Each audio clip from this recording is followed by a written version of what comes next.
संग्राम देख रहे हैं आप। मेरा नाम है उत्कर्ष चतुर्वेदी और आज हम प्रयागराज में मौजूद हैं। प्रयागराज में सुबह से आपको हमने बताया, जब चाय पर चर्चा की तो मुद्दों की बात हुई, ढेर सारी समस्याओं की बात हुई, दिक्कतों की बात हुई, अपनी अपनी संभावनाओं की भी बात हुई और इसको समझने को भी कोशिश की गई कि आखिरकार इस प्रदेश के, उत्तर प्रदेश के सबसे बड़े ऐसे जिले में जहां पर, या सबसे बड़ी ऐसी लोकसभा में जहां पर न सिर्फ पूरे प्रदेश से बल्कि देश के कई हिस्सों से बच्चे आते हैं, उनके हिस्से के मुद्दे क्या हैं, जहां युवा सबसे ज्यादा संख्या में अपनी बात उठाते हैं, जहां से हमने देखा कि उत्तर प्रदेश में कई सारे आंदोलन शुरू हुए, कई सारी मांगे शुरू हुई, कई सारे प्रदर्शन भी देखने को मिले।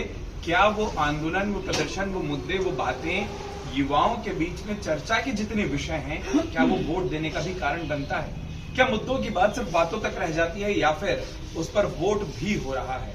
क्या वो मुद्दा ईवीएम में बटन दबाने तक कायम है और या फिर वो सिर्फ एक दबाव की बात है, लेकिन आखिर में जो अक्सर लोग कहते हैं या नेता भी कहते हैं कि हावी समीकरण हो जाता है। इस बातचीत में कुछ युवाओं से ही बातचीत करेंगे ताकि उनके हिस्से के मुद्दों को, उनके हिस्से की बातों को समझ सकें और उनसे ही जान सकें कि आखिरकार इस दो लोकसभा जहां बड़ी आती हैं, चाहे वो फूलपुर की बात हो या इलाहाबाद की बात हो, वहां का युवा आखिरकार सोच क्या रहा है। प्रतियोगी परीक्षाओं से लेकर रोजगार तक काफी सारे मुद्दे। उत्तर प्रदेश पुलिस की भर्ती की बात होती है, आरओ की बात होती है। ये तमाम विषय हमको उत्तर प्रदेश में जहां जहां हम गए सुनने को मिले, लेकिन जिस जगह से इन विषयों को उठाया गया वो प्रयागराज था। और जो मैंने शुरू में कहा, साहब आप ही से शुरू करता हूँ, आप अपना नाम बताइएगा, साथ में शुरू करिएगा। ये बात तो मुझे समझाइए कि युवाओं के हिस्से के मुद्दे क्या हैं, और दूसरा जो मैंने शुरू में कहा, क्या युवा उस मुद्दे को वोट में तब्दील कर रहा है या सिर्फ बातों तक, आंदोलन तक, प्रदर्शन तक? हक की बात पर तो लड़ाई होती है, लेकिन क्या वो लड़ाई वोट की भी हो रही है? जी बिल्कुल, जो है इस समय आप देख सकते हैं प्रयागराज में जो है पूरे उत्तर प्रदेश के 75 जिले के प्रतियोगी छात्र यहाँ के तैयारी करते हैं, उम्मीद लगाकर कि यहाँ से जो है अपने भविष्य को सुनिश्चित करते हुए अपने अपने घरों को जाएंगे। यहाँ पर जो स्थिति वर्तमान में है, बेरोजगारी बहुत बड़ी समस्या है। 75 जिले के युवा बेरोजगार प्रयागराज में आकर नौकरी की तैयारी करते हैं, एक कदम नौकरी पाने की ख्वाहिश में अपनी जवानी को बर्बाद करते हैं। लेकिन पिछले कुछ सालों से, या लगभग मान के चलिए 5-6 सालों से रोजगार को लेकर, रोजगार इतना बड़ा मुद्दा हो गया है कि यहाँ से प्रयागराज से प्रतियोगी छात्रों का पलायन हो रहा है। कोई भी भर्ती नया विज्ञापन नहीं आ रहा है, जो कि अगर कोई विज्ञापन आया, जैसे उत्तर प्रदेश पुलिस भर्ती की अगर बात करें या आरओ की बात करें, तो उसमें भी पेपर लीक जैसा मुद्दा इतना प्रासंगिक हुआ कि उनको उन भर्तियों को रद्द करना पड़ा। तो युवाओं का भविष्य कहीं न कहीं अंधकार में है। और जो है उत्तर प्रदेश में जो जहां तक भर्तियों की बात है, शिक्षक भर्ती एक बहुत ज्यादा तादाद में उत्तर प्रदेश के नौजवानों की बेरोजगारी को दूर करती है। वह शिक्षक भर्ती इस समय जो है लगभग 6 सालों से LTGIC की अगर बात करें, राजकीय इंटर कॉलेज की, तो पिछली भर्ती आई थी 15 मार्च 2018 को और यह मार्च बीत गया है, 2024 चल रहा। 6 साल में राजकीय इंटर कॉलेज में शिक्षकों की भर्ती नहीं हुई। अशासकीय माध्यमिक विद्यालयों की अगर आप बात करेंगे तो पिछली भर्ती 2016 में एक आई थी, लगभग 9,500 की भर्ती।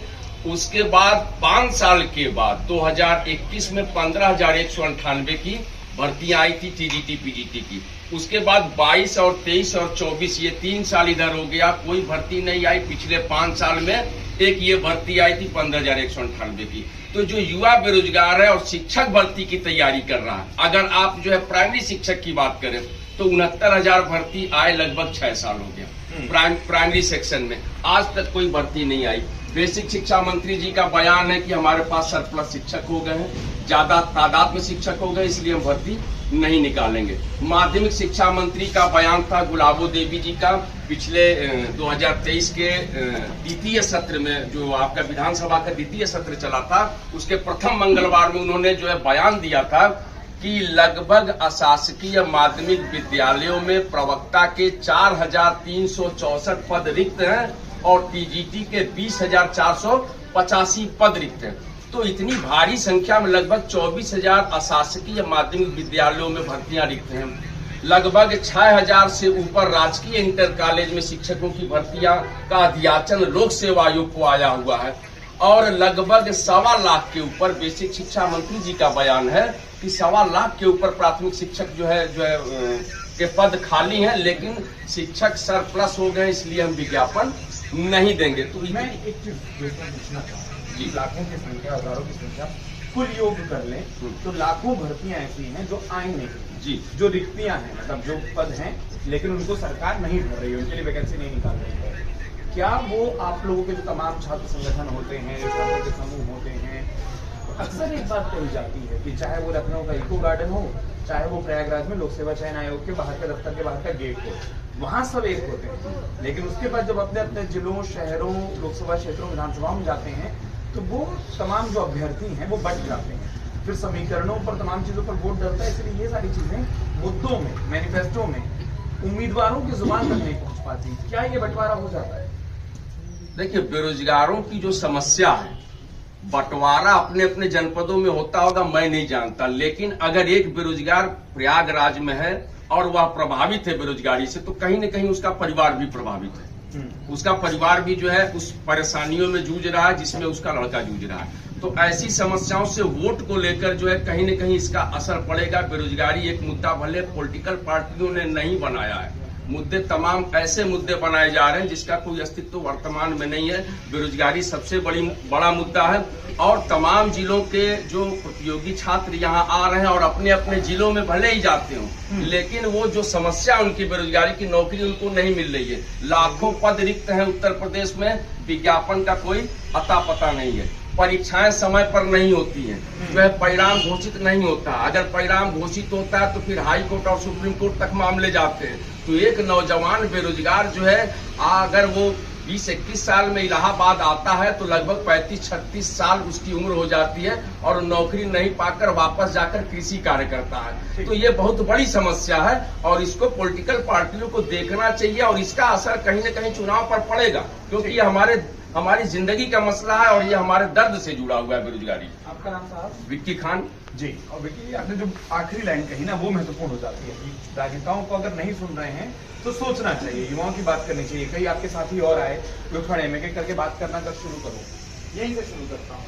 सबसे बड़ी समस्या, दिक्कत क्या है और उसके साथ एक चीज और बताइए, क्या कोई राजनेता, कोई राजनीतिक दल उस समस्या दिक्कत पर बात करता नजर आता है? अपने नाम के साथ शुरू करना। मेरा नाम अंजनी कुमार। वैकेंसी को लेकर हमेशा मतलब सभी लड़के जो है मार खाते रहते हैं, वैकेंसियाँ कम आती हैं और ये सर बता रहे हैं कि वैकेंसी आती है सुप्रीम कोर्ट, हाई कोर्ट में चली जा रही है। ये बात तो सही है, हमेशा भी यही होता है। तो वैकेंसी को लेकर दिक्कत क्या है कि आप लोगों को क्या लगता है? नहीं आती है वो दिक्कत है? आपको लगता है सही तरीके से चयन नहीं होता है वो दिक्कत है? परीक्षा नहीं होती वो दिक्कत है? या फिर रिक्तियां हैं लेकिन सरकार उसका कैलेंडर नहीं बना पा रही है वो दिक्कत है? दिक्कत क्या है? तो दिक्कत ऐसी है कि होती तो है, वैकेंसियाँ बहुत कम आती नहीं तो कहीं ना कहीं फंस जाती हैं। अभी जल्दी में हाल ही में आई पुलिस की भर्ती, उसमें भी देखिए पेपर लीक हो गया तो बेकार हो गया, सब बेकार हो गया। कोई नेता, कोई पार्टी बात करते दिखाई देती है कि हम आएंगे तो ये नहीं होगा? युवाओं के हिस्से की बात है किसी के घोषणा पत्र में, दावों में, भाषण में जितना सुन पा रहे हैं? सर ऐसा कोई कुछ नहीं लगता, ज्यादा कोई बात ही नहीं करता है युवाओं के लिए। वो एक खाली स्थान है ना, वो भी बना हुआ है। क्या दिक्कत परेशानी है या क्या अच्छा है? नकल हो जाता है, सबसे बड़ी दिक्कत यही है। नकल माफी आ जाते हैं, पेपर सही से नहीं हो पाता है, सीटें सारी बिक जाती हैं। पहले जो पढ़ने वाले वो पीछे रह जाते हैं, जो नहीं पढ़ते वो आगे बढ़ जाते हैं। अब हम यूपी पुलिस का पेपर दिए थे, उसमें नकल हो गया, हम लोग 105% पे गए, जिनको सीट मिल गया 135 145, हम लोग पीछे रह गए। अब अगर फाइनल हुआ होता तो पढ़ने वाले किसी का नहीं होता, जो नहीं पढ़ रहा था उसी सब लोगों का हो जाता, जो जितना याद कर पाए, जिसको जितना पहले मिल गया पेपर। क्या नाम आपका? जुबेर से।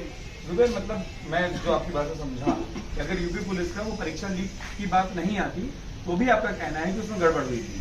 हाँ, तब भी गड़बड़ हुई थी। सब लोगों को पहले पेपर मिल गया था, जिसको मिल गया था वो 135 140 ऐसे कर रहा था।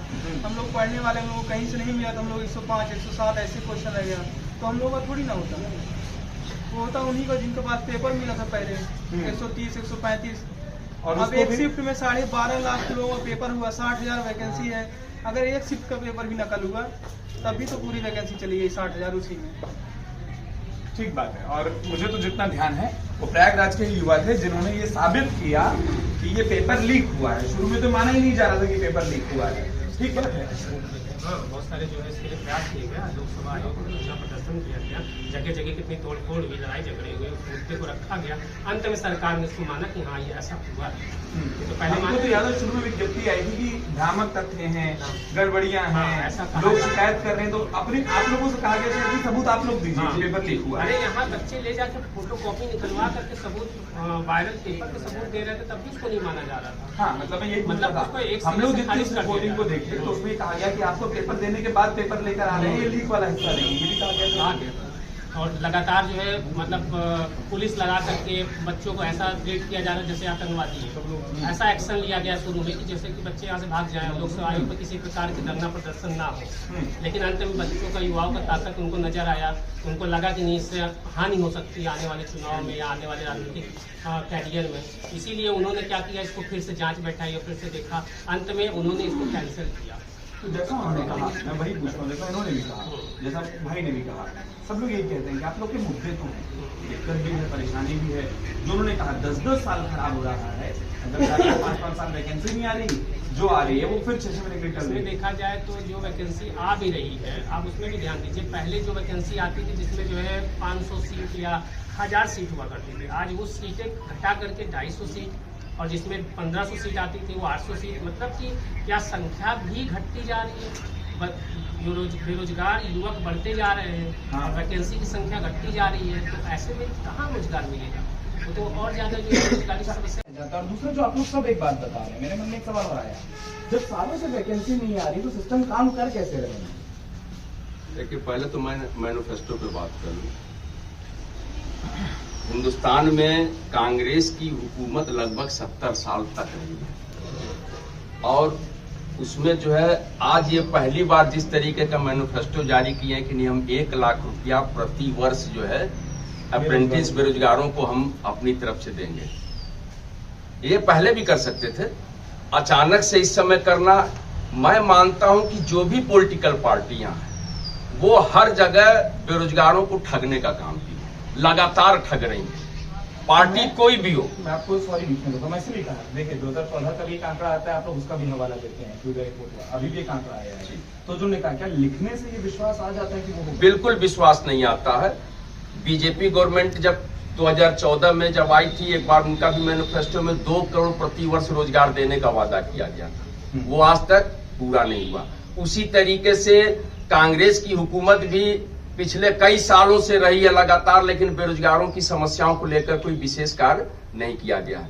तो सारी पार्टियों ने बेरोजगारों को अगर देखा जाए बेरोजगारी के दृष्टिकोण से, तो उन्होंने बेरोजगारों के हित में कोई काम नहीं किया। भले अभी मैनिफेस्टो में वो दे रहे हैं, चाहिए दे रहे हैं। बेरोजगारी समस्या इसलिए पॉलिटिकल पार्टियों के लिए नहीं बन पा रही है कि अभी भी बेरोजगार एकजुट होकर अगर ऐसी पॉलिटिकल पार्टियों के खिलाफ वोट करे, चाहे कोई भी हो, जो बेरोजगारों के भविष्य से, हित से छलने का काम करती है, तो जो है उनके मैनिफेस्टो के पहले पेज के पहले नंबर पर जो है बेरोजगारी की समस्या अंकित हो जाएगी। ऐसा इसलिए नहीं हो पा रहा है कि बेरोजगार यूनिट नहीं हो पा रहा है, या नेताओं को ये लगता है कि बेरोजगार कोई वर्ग है नहीं, हम उनको फुसलाकर दूसरे मुद्दों पर भटकाकर जो है उनका वोट ले लेंगे। 5 साल बाद फिर एक लंबा चौड़ा मैनिफेस्टो जारी करेंगे कि हम 2 करोड़ नौकरी दे रहे हैं, या हम जो है प्रत्येक वर्ष जो है आपको 1 लाख रुपया अप्रेंटिस के द्वारा जो है दिया जाएगा। सारी पार्टियों का सब एक ही जो है सिक्के के 2 पहलू हैं, सबका मामला वही है, बेरोजगारों के लिए कोई काम करने वाला नहीं है। अगर आप देख लीजिए उत्तर प्रदेश की स्थिति जो है, उत्तर प्रदेश शिक्षा सेवा चयन आयोग जो उत्तर प्रदेश की सभी शिक्षक भर्तियों को करेगा, इसको बनाने में लगभग 6 साल लग गया। 2019 में इसका प्रस्ताव पेश हुआ, बनते बनते बनते बनते 2024 आ गया, और अभी तक यहाँ पर अस्थायी शिक्षक नियुक्त नहीं हुए हैं। उत्तर प्रदेश में शिक्षक भर्ती बड़े पैमाने पे होती रही है, पहले भी होती रही है, और अब जो एक नया सरूफा था उत्तर प्रदेश की सरकार का कि नहीं, हम प्राइमरी से लेके और हायर तक की शिक्षक भर्ती एक आयोग द्वारा करेंगे, ताकि उससे पारदर्शिता बनी रहे और समय से काम हो, जल्दी जल्दी परीक्षाएं हो, जल्दी जल्दी लोगों को नौकरियां मिले। लेकिन आप देख सकते हैं पिछला इतिहास की जब तमाम प्राइमरी, माध्यमिक और हायर का संस्थाएं अलग अलग हुआ करती थी, तब भी जो है भर्तियां 5-5 साल में हो रही हैं। तो तो इस बात की क्या गारंटी है कि एक जगह उत्तर प्रदेश शिक्षा सेवा चयन आयोग का गठन करने के बाद वो भर्ती नियमित रूप से सभी शिक्षक भर्ती हो जाएगी, इस बात की उम्मीद युवाओं को बिल्कुल नहीं है। और उत्तर प्रदेश शिक्षा सेवा चयन आयोग का अभी तक अस्थायी जो है अध्यक्ष नियुक्त नहीं हुआ है। 4163 पद 2022 में आया हुआ है, जिसका कुछ अता पता नहीं है कि भर्ती कब होगी, परीक्षा कब होगा, परिणाम घोषित कब होगा।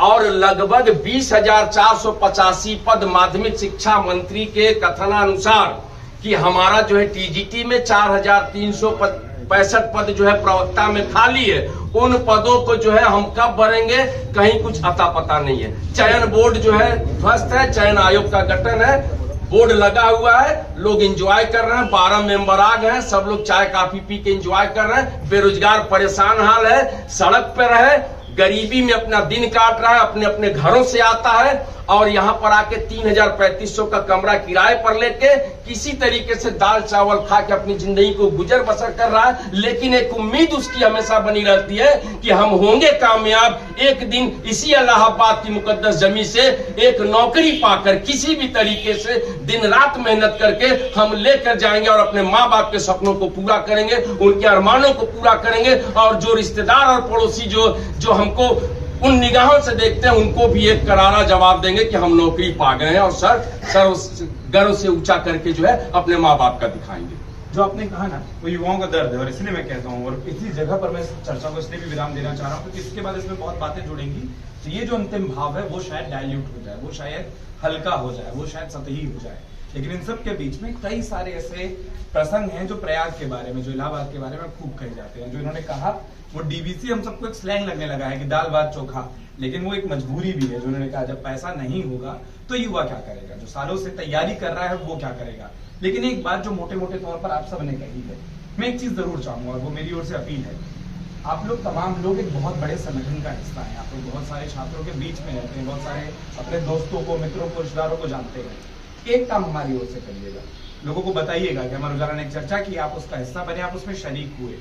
उन लोगों ने, अमर उजाला वालों ने एक बात कही है, बात ये कि कोई भी मुद्दा, कोई भी कारण, सबकी अलग अलग पढ़ाई है, सबकी अलग नौकरी हो सकती है, सबका अलग विषय हो सकता है। कोई मुद्दा, कोई कारण, कोई पक्ष, कोई पार्टी, आप जिसका मैनिफेस्टो आपको पसंद आए वो चुनिए, लेकिन वो सब चुनने के बाद वोट जरूर करिएगा।